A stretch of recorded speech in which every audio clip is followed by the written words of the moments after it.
안녕하세요, 델림입니다.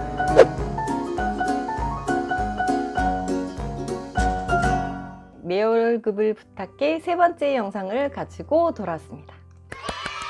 지난 영상에서 사연을 많이 보내주세요 라고 말씀을 드렸었는데 보내주신 분들 너무너무 감사드리고요.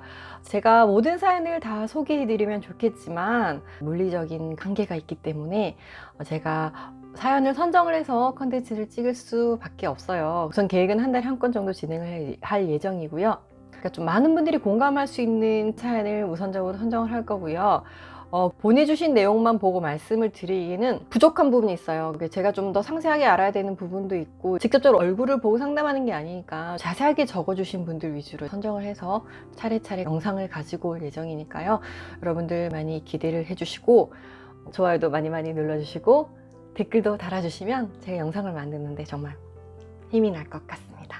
오늘 사연은 신혼부부의 사연인데요. 이 사연은 제가 받고 해야 되겠다라는 생각을 딱 보자마자 했는데 좀 고민이 많이 됐던 사연이에요. 왜냐하면 나름 잘 관리를 하고 계시는 것 같은데 이분들이 과연 궁금한 게 뭘까라는 부분에 대한 생각을 하게 됐고, 신혼부부다 보니까 좀 디테일한 것보다는 방향성에 대한 궁금증을 많이 가지실 것 같아요. 이번 영상은 구체적으로 막 아끼는 방법보다는 전체적인 흐름과 어떤 식으로 관리를 하고 또 저의 경험에 빗대어서 조언을 드리는 영상이라고 할 수 있을 것 같아요. 이런 부분 참고할 만하다 이런 정도로 봐주시면 좋을 것 같고, 또 신혼부부들이 어떻게 살아가는지 다른 사람의 이야기를 보는 재미가 있는 거니까요. 여러분들이 좀 편안하게 봐주셨으면 좋겠습니다. 그럼 오늘의 사연 시작하도록 하겠습니다. 네, 우선 사연부터 한번 읽어볼까요? 빨리 읽을게요. 안녕하세요. 유튜브 구독 중인 직장인 남자입니다. 나이는 31살이고 2018년 4월에 결혼하여 달달한 신혼을 보내고 있습니다. 제가 와이프 것까지 돈을 관리하는데 어떻게 관리하는 게 나을지 조언을 받고 싶어서 메일을 보냅니다. 현재 빚은 1억 3천 정도 있고 모아둔 돈은 3천만 원 정도 있습니다. 대출은 주택금융공사에서 보금자리론을 1억을 받았는데 상환을 하는 게 나은지 저축이나 투자를 하는 게 나은지 궁금합니다. 이게 궁금하신 거죠. 우선 결혼을 하시면 여러분들 제일 먼저 해야 되는 게 뭘까요? 너무 추상적인가요, 질문이? 우선 경제적인 부분을 정리를 하는 게 중요한데 그러면 어떻게 하는 게 중요할까요? 첫 번째는 부부간의 규칙을 정하는 거예요. 자산 관리를 어떻게 할지, 각자 기준처럼 관리를 하면서 생활비를 나눠서 낼 것인지 아니면 합쳐서 한 명이 관리를 할 것인지, 이 부분에 대한 조율이 중요하고, 제 경험으로는 이런 얘기 되게 많이 들리잖아요. 비상금을 만들어야 돼, 처음에 주도권을 잡아야 돼, 이런 얘기를 굉장히 많이 하는데 그건 사람에 따라 상황에 따라 다릅니다. 배우자가 경제관념이 있느냐 없느냐에 따라서 본인이 판단을 해서 하셔야 되고, 내가 관리할 거야, 막 비상금을 만들어야지 이렇게 하면 솔직히 둘이 얘기를 할 일보다 싸울 일이 더 많아요. 돈 문제가 굉장히 민감한 문제죠. 가족끼리도 돈 가지고 싸우는 경우가 많기 때문에 배우자라고 해서 예외가 아니에요. 가족이고 내가 가장 사랑하는 사람이지만 돈 문제 앞에서는 예민해질 수도 있잖아요. 그래서 이런 부분은 굉장히 잘 정리를 하고 가시는 게 좋고, 다른 사람의 의견보다는 두 사람의 의견을 맞추는 게 제일 중요하고요. 누가 그럼 관리를 해야 될까? 그건 경제관념이 더 낮고 꼼꼼하게 더 관리를 잘할 수 있는 사람이 관리를 하시면 됩니다. 나눠서 하면 아무래도 중복되는 지출이 많고 터치를 안 받다 보니까 지출이 더 커질 수도 있고, 이건 뭐 부부의 상황이나 가치관에 따라서 설정을 하시면 될 것 같고, 그리고 그 다음으로 중요한 것은 바로 소통입니다. 말을 안 하고 뭔가를 하면 알 수가 없죠. 그렇기 때문에 부부간에 소통을 하는 게 중요하고, 항목에 대한 추가라든지 아니면 금액을 늘리거나 줄이는 거에 대해서 이건 우리가 아껴보는 게 어떨까, 우리가 못 먹고 버리는 게 너무 많은 것 같은데 조금 더 적게 사보는 건 어떨까, 이렇게 얘기를 하다 보면 서로 재미를 느끼실 수 있을 거예요. 그렇기 때문에 소통을 많이 하시는 걸 추천을 드립니다. 굉장히 서론이 길었는데 구독자분의 자산 상황에 대해서 한번 살펴보도록 하겠습니다. 우선 대출이 이렇게 있죠.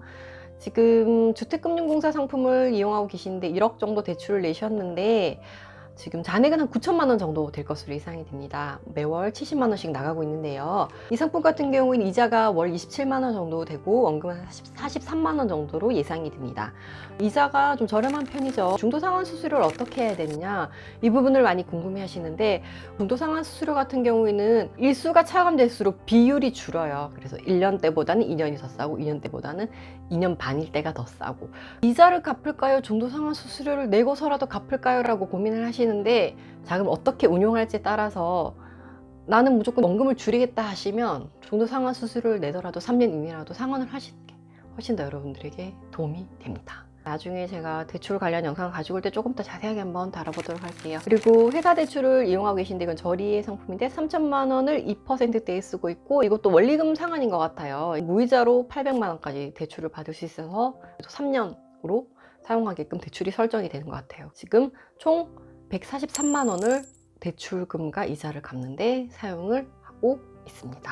고정지출과 변동지출에 대한 항목을 정리해서 보내주셨는데, 제가 나름 생각하는 기준에서 고정과 변동지출 항목을 만들어 봤습니다. 청약을 2만 원씩 넣고 계세요. 근데 한 분만 넣고 계시는 것 같아요. 청약은 두 분 다 넣으실 것을 추천을 드리고, 지금 살고 계시지만 청약을 넣을 수도 있고 집을 옮겨야 되는 상황이 생길 수도 있고, 투자를 위해서 청약을 받을 수도 있어요.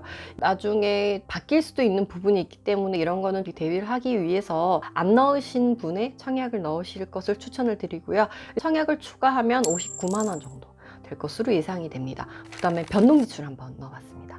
여행자금 따로 모으시는 거는 좋은 방법이라고 생각을 해요. 목돈을 탁 털어서 가는 것보다는 목적성 있게 모아서 가시는 거 아주 잘하고 계신다는 생각이 들고, 보다 보니까 이런 항목들이 있어서 제가 보게 됐는데, 보시면 용돈도 있고 내용돈도 있고 또 모임 회비가 있고 식비가 있고 생활용품 쇼핑 있잖아요. 용돈 어차피 사회생활 하시니까 두 분이 쓰셔야 되잖아요. 30만 20만 원 쓰시는 건 좋은데, 모임 회비도 따로 또 지출이 되고 식비도 지출이 되고 문화여행도 지출이 되고 생활용품 쇼핑도 지출이 되고, 이걸 다 합하면 145만 원이에요. 좀 이 부분에 대해서는 지출이 많다는 걸 인지를 하셨으면 좋겠어요.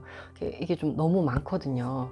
그래서 용돈을 그대로 유지를 하실 거면 기본적으로 식비라든지 이제 생활용품 쇼핑이라든지 이런 부분을 다시 한번 체크를 해보시고, 불필요하거나 중복적인 항목들은 제외를 하실 필요가 있을 것 같고, 모임 같은 경우에는 아직까지는 모임이 많으니까 자녀 계획이 있으신지를 모르겠어요. 자녀 계획이 있으시면 나중에 애를 낳아서 키우면 나가기가 쉽진 않거든요. 회비로 걷는 것도 괜찮지만 n분의 1 하는 방식으로 바꾸는 것도 나쁘진 않거든요.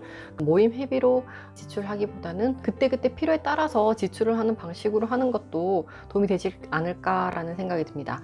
식비가 45만 원이 나왔는데, 이게 침을 드시는지 모르겠지만 식사를 거의 안 하실 확률이 높고, 점심도 밖에서 드시고 들어와서 저녁 한 끼를 드시는데 외식을 한다거나 배달 음식을 시키는 경우가 많은 것 같고, 결혼을 해서 보면 이게 식비 비중이 굉장히 높아요. 배달 음식 한 번 시키면 2, 3만 원은 그냥 식비를 잘 조절하지 않으면 이게 돈이 자꾸 새 나가요. 그러니까 식비를 줄이기 위한 방법은 해먹는 방법이 제일 좋아요. 비용을 줄이는 거에도 도움이 되지만 건강에도 좋고 서로 간에 노력이 필요한 거거든요. 메뉴에 대한 고민도 해야 되고 조리법에 대한 고민도 해야 되고, 두 분이 어떻게 생각하시는지는 모르겠지만 이 부분을 좀 제일 많이 줄일 수 있는 항목이라고 생각하기 때문에 좀 더 고민을 해보시라고 말씀을 드리는 거고, 생활용품이나 쇼핑이 30만 원인데 제 경험으로 봤을 때는 이게 정말 필요한 거는 몇 개가 없고 나중에는 그냥 예쁜 쓰레기가 될 확률이 높습니다. 여러분, 모델하우스가 왜 예쁜지 아세요?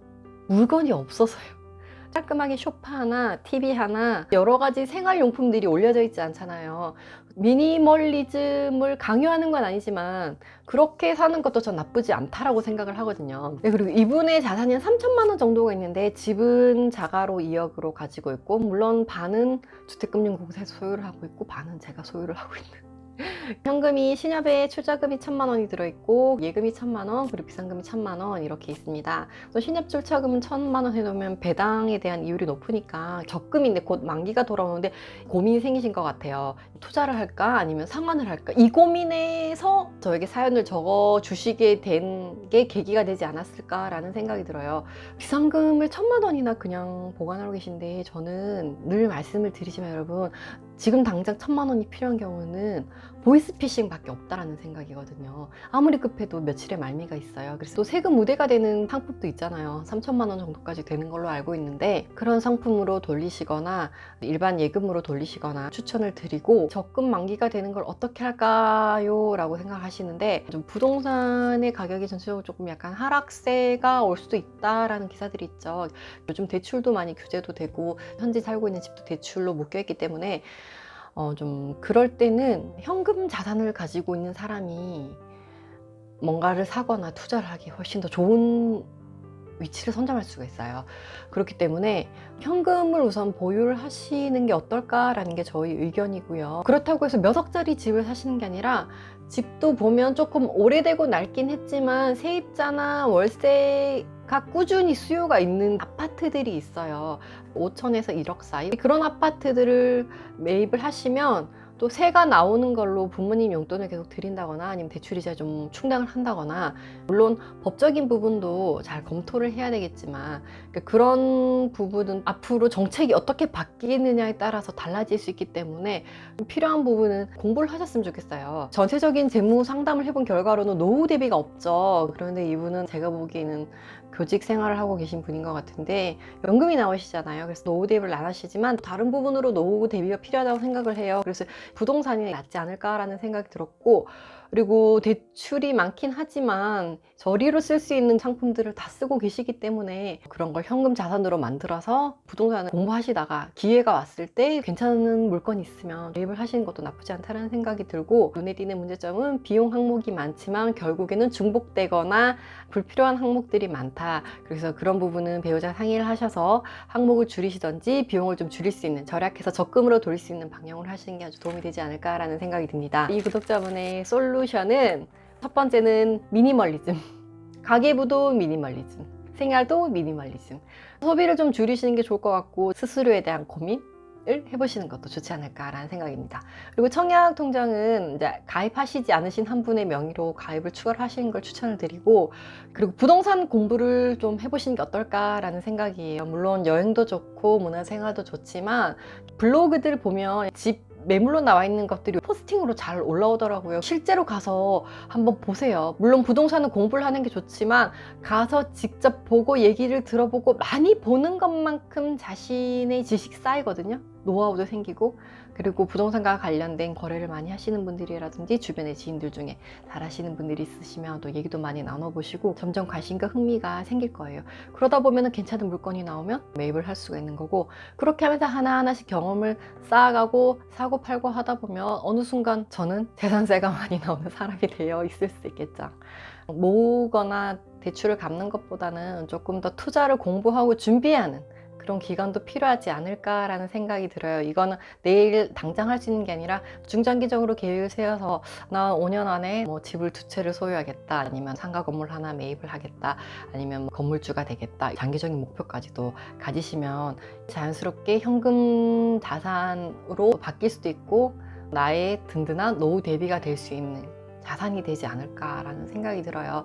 저는 부동산 재테크를 추천을 드리고 싶고, 제가 왜 부동산이냐면 본인의 성향도 있지만 직업적인 특성상 좀 보수적이신 분들이 많아요. 공격적인 투자보다는 좀 더 안정적인 걸 선호하시는데, 그런 분들에게는 부동산이 좀 적합하지 않나라는 생각을 많이 해봤어요. 월세를 받을 수 있는 아파트나 주택 이런 것들을 투자하시기를 추천을 드리고, 상가나 이런 거는 조금 더 한차원 높은 레벨이라고 생각을 하시면 돼요.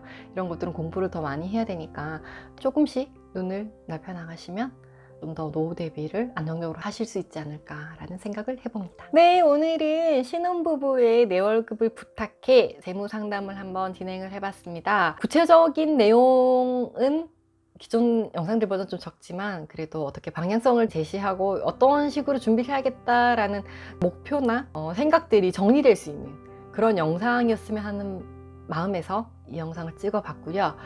찍기 전엔 좀 고민을 많이 했어요. 어떻게 제시를 해드려야 될까라는 고민을 많이 했는데, 구체적인 건 또 부부간의 문제니까 두 분이서 잘 상의를 하셔도 잘 해결할 수 있을 거라는 생각이 들었고, 전체적인 방향성에는 어떻게 잡고 가야 될지 그런 부분에 초점을 맞춰서 찍은 영상이었던 것 같습니다. 오늘도 이 영상이 여러분들에게 많은 도움이 되었으면 좋겠습니다. 그럼 전 다음에 더 유익한 영상을 가지고 돌아오겠습니다. 우린 다음 영상에서 만나요.